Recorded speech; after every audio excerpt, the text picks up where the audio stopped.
नमस्कार, स्वागत है आप सभी का डीएनडी समाचार में। मैं हूं आपके साथ सचिन श्रीवास्तव। आज हम आपको ऐसी शख्सियत से रूबरू कराने जा रहे हैं जो कि डबरा की यूथ आइकॉन अब बन चुकी हैं और हर कोई उनसे इंस्पायर हो रहा है। खासकर युवाओं की ओर लेकर बात की जाए तो युवाओं को उनसे प्रेरणा लेनी चाहिए, ऐसा हमारी सोच है। आखिरकार क्यों हम ऐसा बोल रहे हैं ये हम आपको बता देते हैं। हमारे साथ मौजूद हैं सिविल जज जो अभी अभी बन चुकी हैं। इसके साथ ही आपको बता दें इनका नाम है कंचन सैनिक, और कैसे इनकी शुरुआत हुई पढ़ाई को लेकर और क्या कुछ हुआ, ये सब चीज़ें हम आपको बताने जा रहे हैं जिससे कि आप भी इंस्पायर हुए। आप सबसे पहले तो बहुत बहुत स्वागत है आपका, सभी डबरा वासियों की ओर से बहुत बहुत बधाई आपको और ऊंचाइयां आप प्राप्त हो। कैसे इस यात्रा की शुरुआत हुई, कैसे आपको लगा कि मुझे सीजे बनना है? एक्चुअली मेरी प्रिपरेशन की जो जर्नी है वो 2017 से स्टार्ट हुई थी।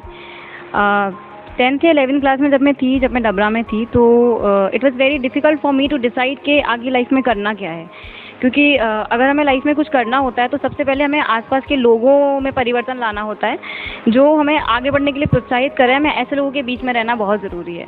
तो डबरा में मुझे ऐसा लगा कि मुझे ये माहौल नहीं मिल पा रहा है, तो जीवन में अगर कुछ बड़ा करना है तो मुझे लगा कि मुझे आगे बढ़ने के लिए कुछ बदलाव करना पड़ेगा। तब मैं ग्वालियर जब शिफ्ट हुई तब क्लैरिटी ऑफ माइंड काफ़ी इम्प्रूव हुआ। तो धीरे धीरे इसी के साथ जब मैंने एलएलबी कंप्लीट किया अपने 2017 में, तो उसके बाद जब मेरी प्रिपरेशन स्टार्ट हुई 2017 से शुरुआत करके 2022 तक मेरी प्रिपरेशन जो आज रिज़ल्ट मैं देख पा रही हूँ अपना। और इस पूरी जर्नी के दौरान काफ़ी सारे स्ट्रगलिंग फेज़ भी देखने को मिलते हैं। फेल होते हैं हम, कई बार गिरते हैं। खड़े होने के लिए वापस हिम्मत चाहिए, करेज चाहिए, जो हमें हमारे बड़ों से मिलता है। हमें ईश्वर अगर हमारे साथ है तो इस सब से हमें मिलता है। ये मेरा एक्चुअली ये 3rd अटैम्प्ट था। मैंने एक बार मेरा मेंस भी रह गया है, फिर मेरा इंटरव्यू भी रह गया था। उसके बाद मुझे लगा कि शायद अब मैं नहीं कर पाऊँगी, तो मैंने उसको ये डिसाइड किया कि छोड़ देते हैं, नहीं मुझसे हो पा रहा था। फिर वही है कि जो मैंने कहा कि करेज इकट्ठा करने में मुझे काफ़ी वो लगा, मेहनत लगी। तो इस पूरी जर्नी के दौरान ये समझ आया कि लाइफ में अगर आपको कुछ करना है तो सबसे पहले आपको जहाँ आप रह रहे हैं, जो जगह आपके लिए यदि कुएं के मेंढक की तरह साबित हो रही है, सबसे पहले आपको खुद को वहाँ से बाहर निकालना होगा। अच्छी सोच वाले व्यक्तियों के बीच में, अच्छे माहौल में खुद को भेजना होगा ताकि आप अपनी सोच ऊँची उठा सकें।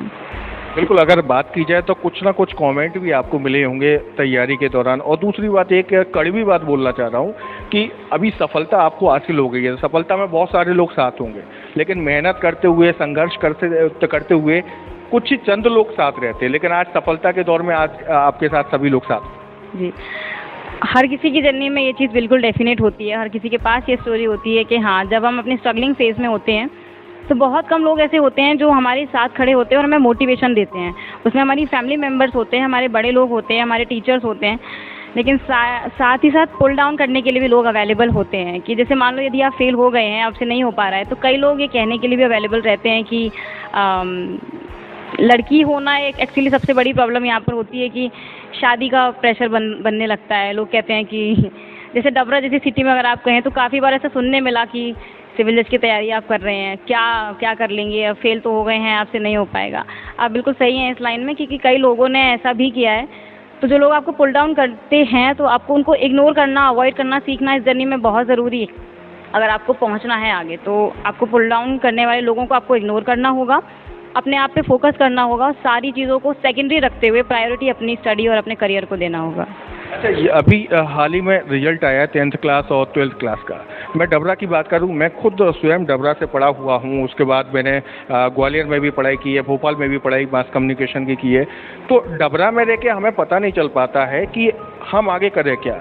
10वीं के बाद किस सब्जेक्ट में जाएं, घर वाले कुछ और कहते हैं, पड़ोसी कुछ और कहते हैं, मन किसी और में लगता है। तो ये समस्या 10वीं के बाद होती है। 12वीं के बाद क्या करें, ये सबसे ज़्यादा बड़ी समस्या है। तो इसको लेकर क्या कहना चाहेंगी आप यूथ के लिए?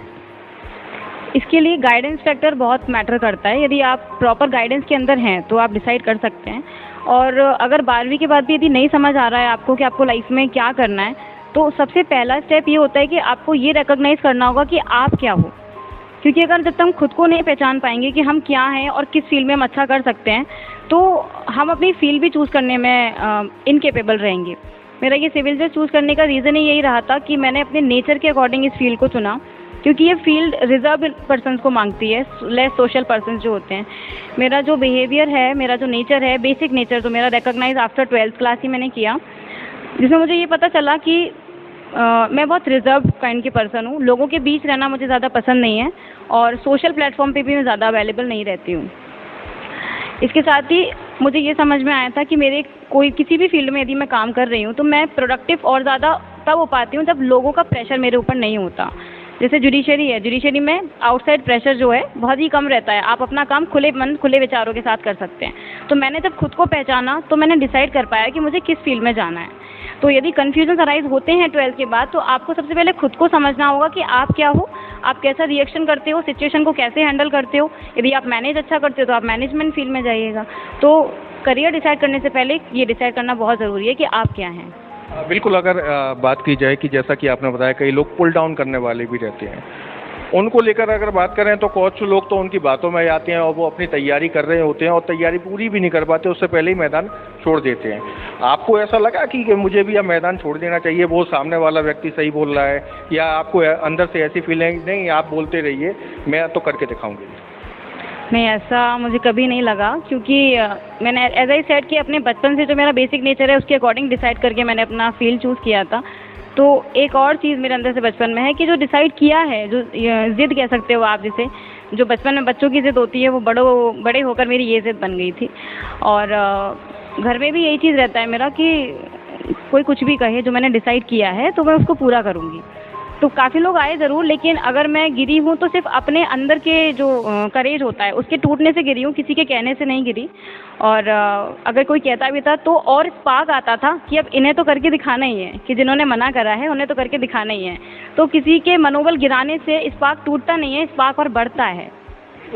किसी की नेगेटिविटी को अब हम पॉजिटिव वे में बदल सकते हैं। तो इस सफलता का आप क्रेडिट किसको देना चाहते हैं? मेरी सक्सेस का क्रेडिट मेरा फर्स्ट ऑफ ऑल हमारे घर के सबसे बड़े जो मेरे बड़े पापा हैं, उन्होंने मुझे काफ़ी इंस्पायर किया पूरी जर्नी। और मेरे पेरेंट्स और मेरे अंकल मिस्टर एस.के. माथुर जो रिटायर्ड प्रोफेसर रह चुके हैं, उन्होंने मेरी काफ़ी हेल्प की है। सबसे इम्पोर्टेंट बात मेरे गुरुदेव श्री श्री रविशंकर जी का रहा।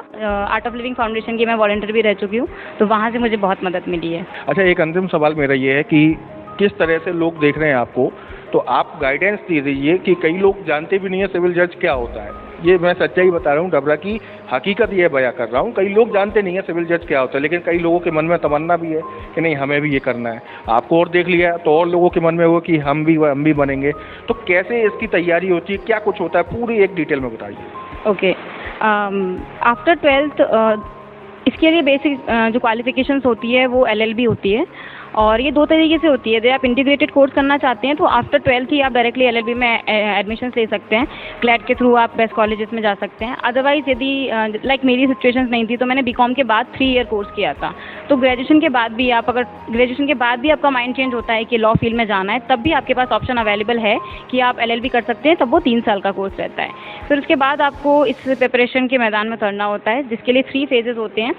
इन फेज में सबसे पहले हमें प्रिलिमिनरी क्रॉस करना पड़ता है, एंड 150 मार्क्स का मध्य प्रदेश में होता है, और सारे स्टेट्स के डिफरेंट एस्पेक्ट्स होते हैं, उसके अकॉर्डिंग प्रिपरेशन होती है।